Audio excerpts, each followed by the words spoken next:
In every generation, there comes a moment when the financial world stands on a ledge, silent, trembling, pretending nothing is wrong while the ground beneath it quietly fractures. Today, we are living in that moment. You can feel it in the strained optimism of investors, in the uneasy calm of policymakers, in the markets that rise too fast and fall too sharply. What's brewing now isn't a single crisis. It's an intersection of crises, the kind historians usually write about long after the damage is done. But this time, you don't have to wait for tomorrow's textbooks. The warning signs are here, unfolding in real time. And if you know how to read them, the picture becomes unmistakable. A wave is forming, larger, heavier, and more synchronized than the shocks of 1929 or 2008.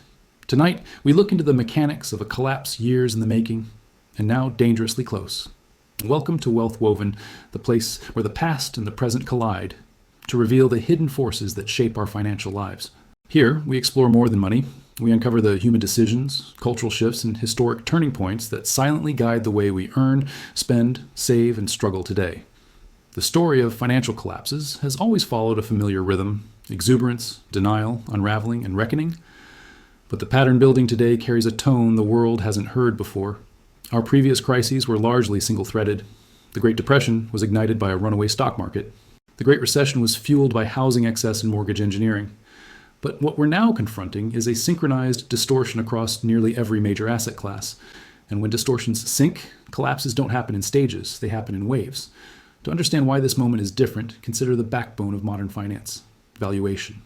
Historically, broad stock markets tend to trade at comfortable price-to-earnings levels, the kind that reflect real productivity and realistic expectations.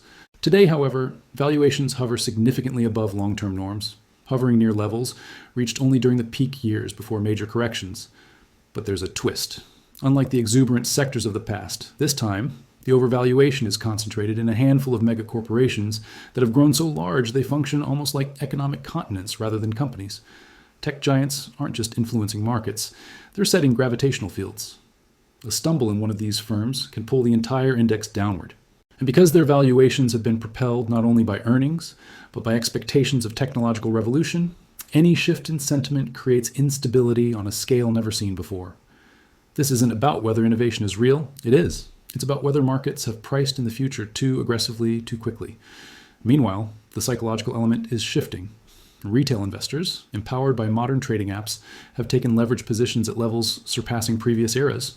Options trading volumes, credit-fueled speculation, and algorithm-driven momentum have produced an underlying structure that looks stable on the surface, but is deeply fragile underneath. The question isn't whether markets are elevated. It is how long they can stay suspended in this unusual atmosphere before gravity resumes its natural function. But stocks are only the first fault line, because the next imbalance is hiding in plain sight inside America's homes and office towers. The housing market has always been a mirror reflecting the nation's economic confidence. When people believe tomorrow will be brighter, they buy homes. When faith weakens, the market slows. But in the years leading up to 2025, something wholly different took shape. A housing environment where prices rose not just because of optimism, but because structural forces squeezed supply to a historic low. The result? Home values drifted significantly above long-term affordability ranges. Not just a little, by margins that have exceeded even the peaks of earlier real estate frenzies. But the most concerning part is that these valuations have become normalized in public perception. Entire communities now consider inflated prices as simply how the market is, unaware that such disconnections rarely unwind gently. On the commercial side, the situation carries even sharper edges. Office buildings, once stable income generators for regional banks, have become increasingly hollowed out. Remote and hybrid work patterns solidified faster than developers and lenders could adapt. Across major cities, significant portions of office floors sit in permanent twilight, lit only by maintenance lights. Vacancy rates climbed well above levels seen during previous recessions, creating the conditions for what analysts describe as a slow-burning structural reset. The looming challenge is refinancing. Many of these properties were financed during a low-rate era, secured by valuations that made sense at the time. But when those loans roll over in a high-rate environment, the arithmetic changes dramatically. Even a modest increase in borrowing costs can render a previously profitable property unviable. Multiply that across thousands of buildings, and you get a landscape where defaults aren't just likely, they are baked into the system. This is where the danger widens. Commercial real estate debt is heavily tied to regional banks, institutions less diversified and more vulnerable than their larger counterparts. A wave of defaults doesn't just hit property owners. It reverberates through the financial arteries that feed local economies. And yet, this is only the second bubble. Because the third and most dangerous fault line is quietly ticking inside the very instrument meant to protect us: the bond market. The bond market is often described as the world's quiet giant, massive, steady, and largely invisible to the average person. When stock markets panic, investors typically run to bonds for safety, creating a buffer against volatility. But what happens when the quiet giant begins to tremble? What happens when the asset designed to provide refuge becomes part of the storm? In recent years, government debt expanded at a pace that outstripped historical precedent. Borrowing rose during crises, as it often does, but unlike past cycles, the reductions never arrived. Instead, each new emergency was layered atop the last. By 2025, total federal obligations had climbed so high that interest payments alone swelled to levels rivaling essential national programs. Traditionally, rising debt doesn't automatically spell disaster, so long as demand for bonds remained strong. But signs began emerging that the appetite for government debt was thinning. International buyers, once dominant purchasers, reduced their share. Domestic institutions, facing their own pressures, became more selective. And the government, needing to refinance maturing obligations, found itself issuing increasingly large amounts of new debt into a market with cooling demand. This imbalance pushed yields upward. Rising yields, in turn, pushed bond prices downward. What made this shift alarming was that it occurred simultaneously with elevated equity markets and fragile real estate conditions. Bonds have historically provided a counterbalance. But now, the anchor wasn't holding. Instead of offering stability, the bond market amplified the volatility. For ordinary citizens, this dynamic is largely invisible until it isn't. Higher yields mean higher borrowing costs across the economy, from mortgages to business loans. As financing becomes more expensive, spending slows, hiring drops, and economic activity contracts. It's a domino chain that begins with numbers on a Treasury auction sheet and ends with layoffs in neighborhoods across the country. This convergence, stocks elevated, real estate strained, bonds weakening, creates a scenario the modern U.S. economy has never faced at this scale. A triple compression event, each sector simultaneously vulnerable in a way that magnifies the others. But to truly grasp the risk, we must turn back, nearly a century, to the last time America faced an eerily similar crossroads. History doesn't repeat itself, but it has an uncanny habit of humming the same melodies. In the late 1920s, America was a nation buzzing with technological optimism. Electricity was expanding, radios were connecting households, automobiles were reshaping cities. It felt like the future had finally arrived. Beneath the excitement, however, valuations swelled far beyond the underlying economic reality. Fast forward to the present, and the parallels become unmistakable. Today's optimism revolves around artificial intelligence, automation, and digital infrastructure. These technologies are transformative, undeniably so, but the market's pricing of these innovations often stretches far ahead of their near-term impact.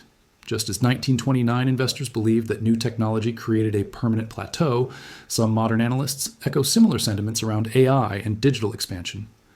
But there's a subtle difference, one far more dangerous. In 1929, only a small fraction of households were directly invested in stocks. When markets crashed, the majority felt the pain through economic contraction, not portfolio devastation. Today, retirement accounts, index funds, and automated investment plans place more than half of American households directly inside the market's blast radius. A sudden drop doesn't just shake Wall Street, it strikes living rooms and retirement plans nationwide. Another modern twist lies in the scale of leverage. While the 1920s saw widespread margin borrowing, today's leverage is woven through the financial system in more complex ways. Options contracts, credit-fueled investment platforms, and corporate debt strategies have created a web of interconnected exposures that react violently to sudden shocks. Even a moderate downturn can cascade through these structures faster than regulators or institutions can respond. Wealth concentration has also reached heights surpassing pre-depression levels.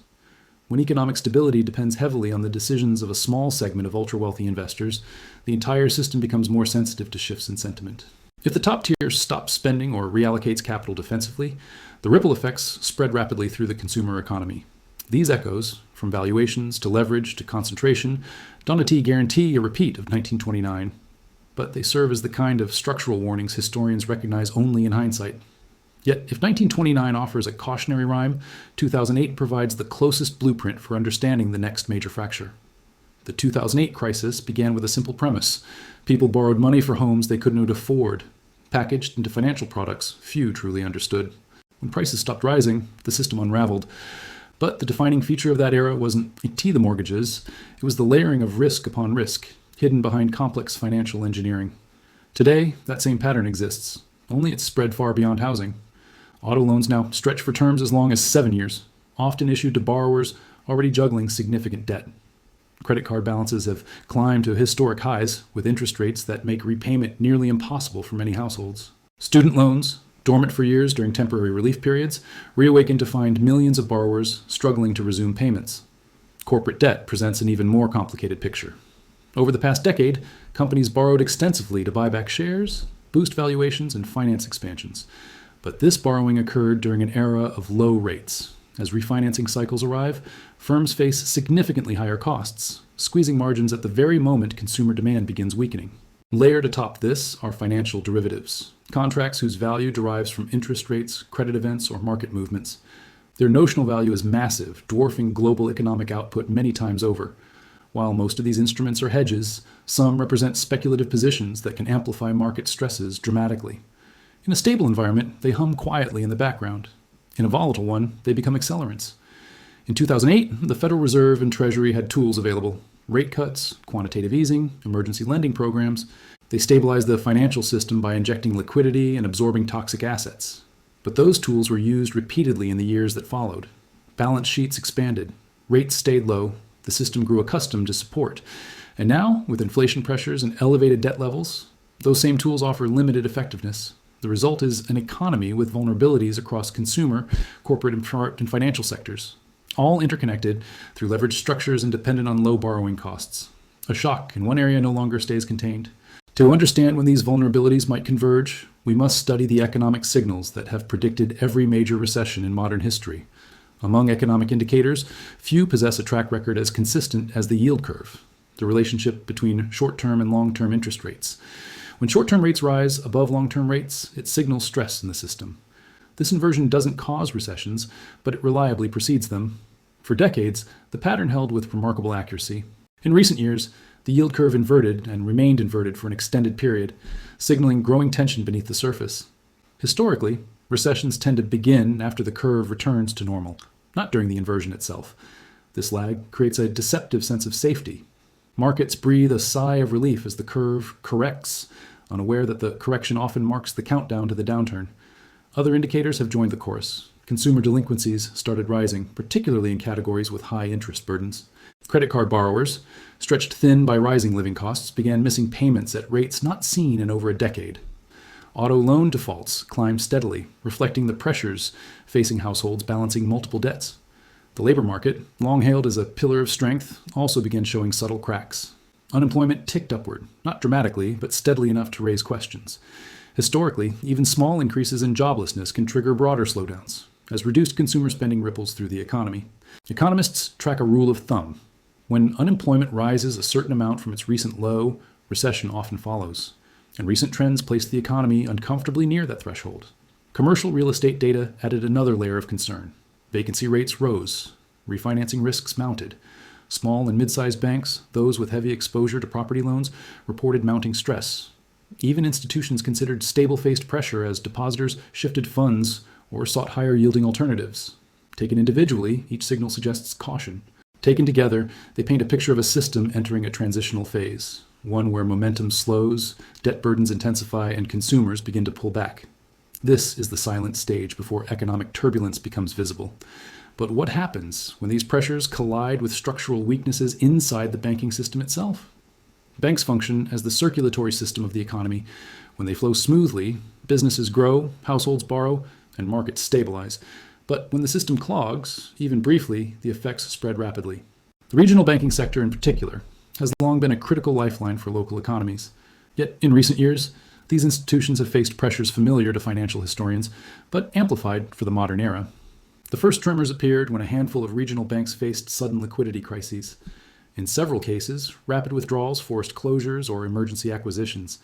These incidents were explained away as isolated events, tied to unique mismanagement or concentrated exposure. But beneath the surface, a broader vulnerability was forming, driven largely by exposure to commercial real estate, rising interest costs, and deposit flight. Regional banks often hold long-term assets funded by short-term deposits. When depositors shift funds into higher-yield alternatives or spread money to larger institutions, regional banks must offer higher interest rates to stay competitive. But higher rates eat into their margins. At the same time, their commercial real estate portfolios, a major revenue source, began showing signs of distress. Properties financed under low rate assumptions suddenly faced refinancing at much steeper costs. Meanwhile, regulatory capital requirements meant that even small mark-to-market losses on securities portfolios could push banks into precarious positions. A bank might appear solvent on paper, yet remain vulnerable to large withdrawals simply because its liquid assets had declined in value. The real danger lies in psychology. Bank runs rarely begin with clear, rational analysis. They begin with fear. As news spreads of failures or instability, depositors begin to question the safety of their funds. Even institutions with fundamentally sound models can be swept into panic. The structure of modern banking, where deposits exceed immediately available cash, means no bank can survive a rapid run unaided. Government insurance programs are designed to maintain confidence, but their reserves cover only a fraction of total deposits. In a scenario with multiple institutions at risk, the pressure on public backstops could escalate quickly. This creates a modern vulnerability. Banks strained by rising costs, declining asset values, and increasingly anxious customers. And if banks falter, the next blow lands directly on the heart of everyday economic life, jobs and household wealth. When financial instability moves from balance sheets into daily life, its impact becomes visceral. Layoffs begin not with small businesses, but with the largest corporations adjusting forecasts and tightening budgets. Technology firms, once engines of rapid hiring, begin trimming headcounts as growth projections soften. Manufacturing companies slow production. Service industries, retail, travel, hospitality, feel the earliest pullback in consumer spending. The labor market shifts from abundance to scarcity. Job seekers outnumber openings. Salaries stagnate. Individuals, once confident in their financial plans, suddenly find themselves recalculating budgets, cutting back on discretionary spending, and delaying long-term goals. This contraction in spending ripples outward, affecting the very businesses that rely on consumer demand to stay afloat.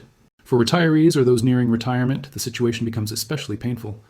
Portfolio values decline as markets fall, yet living expenses continue rising. Those drawing from investment accounts must sell assets at depressed prices, locking in losses that may take years or decades to recover. Individuals who plan to retire may be forced to extend their working years, assuming employment remains available.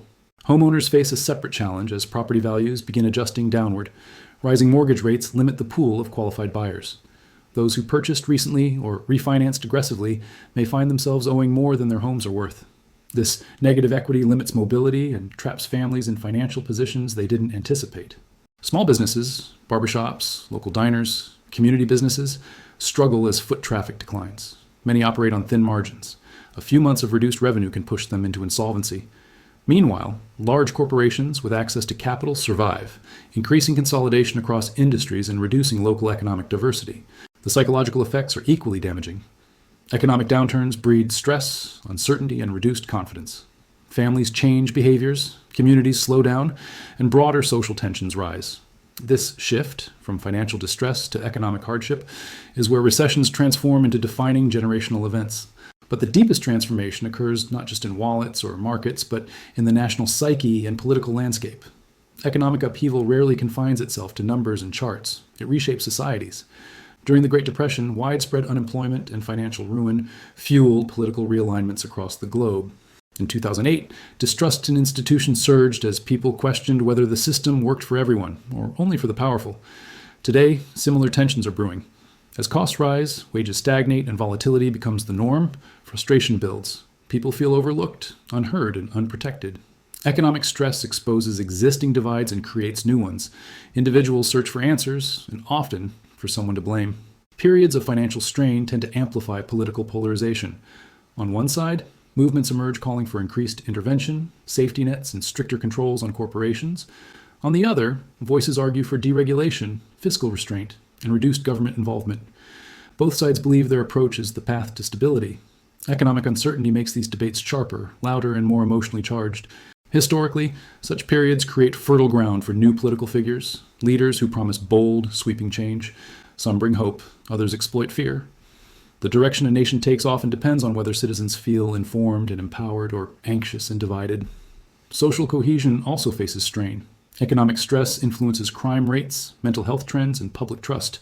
When people lose jobs, homes, or savings, communities feel the ripple effects. Volunteer organizations, charities, and social services feel the pressure as demand rises.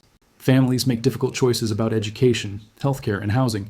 Yet moments like these also carry potential for renewal. Societies sometimes respond to crisis with innovation, new industries, reimagined policies, and shifts in long-held assumptions. Historically, major economic resets have triggered new eras of technological progress, infrastructure investment, and financial reform. But before renewal comes reckoning, and before reckoning comes the moment when the financial system reveals its true fragility. To see that moment clearly, we must examine how a modern crash unfolds step by step, and why today a system could fall faster than ever before. Crashes rarely begin with the event people expect. Instead, they start with something that seems manageable, a missed earnings target from a major corporation, a sudden sell-off in a high-flying stock, or quiet default by a mid-sized firm. But beneath the surface, those events act like the first vibrations before an earthquake. In a tightly interconnected financial system, small shocks propagate instantly. Trading algorithms react within milliseconds, selling assets to avoid losses. As prices fall, leveraged positions face margin calls. Investors must add cash or liquidate holdings. Those who can't, sell. Their selling adds pressure, which triggers more calls.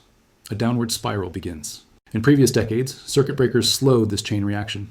But today's global markets and derivative exposures can overwhelm safeguards. A significant drop in the valuation of key companies can affect pension funds, index portfolios, and mutual funds simultaneously. When these institutional players adjust positions, the selling becomes systemic. Bond markets reacting to falling stock prices may spike in yield as investors demand higher compensation for perceived risk. Higher yields raise borrowing costs, tightening financial conditions exactly when liquidity is most needed. Meanwhile, real estate markets, already fragile, freeze. Buyers hesitate, sellers panic, prices reset lower. Banks, facing outflows and declining asset values, tighten lending standards. Businesses seeking credit lines or refinancing suddenly face roadblocks. The slowdown intensifies. Consumers pull back. Layoffs accelerate. Governments and central banks attempt interventions, rate cuts, liquidity injections, emergency facilities. But their ability to stabilize the system is constrained by inflation risks and already elevated balance sheets. Confidence, once shaken, is difficult to restore. A modern crash doesn't unfold in years. It unfolds in weeks.